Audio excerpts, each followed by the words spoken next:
চার চাকা গাড়ির সাথে মোটরবাইকের মুখোমুখি সংঘর্ষে ঘটনায় ব্যাপক চাঞ্চল্য ছড়ালো মানিকচকের নূরপুর এলাকায়। মানিকচকের রতুয়ার রাজ্য সরকার উপর দুর্ঘটনাকে কেন্দ্র করে এলাকাবাসীর মধ্যে চাঞ্চল্য সৃষ্টি হয়। মোটরবাইকে থাকা দুই যুবক গুরুতর আঘাত লাগায়। আশঙ্কাজনক অবস্থায় তাদের উদ্ধার করে তাড়াতাড়ি রতুয়া গ্রামীণ হাসপাতালে পাঠায় এবং সেখান থেকে মালদা মেডিকেল কলেজ হাসপাতালে স্থানান্তর করা হয়েছে। দুর্ঘটনার খবর পেয়ে মানিকচক থানার আইসি সহ পুলিশ কর্তারা ঘটনাস্থলে পৌঁছায়।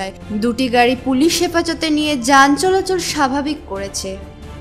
কামাখ্যা তারাপীঠ সিদ্ধতান্ত্রিক গুরু প্রশান্ত শাস্ত্রী। কামাখ্যা তারাপীঠ যজ্ঞ সহ যে কোনো সমস্যার সমাধানে একমাত্র ভরসা। ঠিকানা রত্নজ্যোতি শোরুম, রত্নজ্যোতি মোড়, দেবীনগর, রায়গঞ্জ, উত্তর দিনাজপুর। Mobile number 8629986786।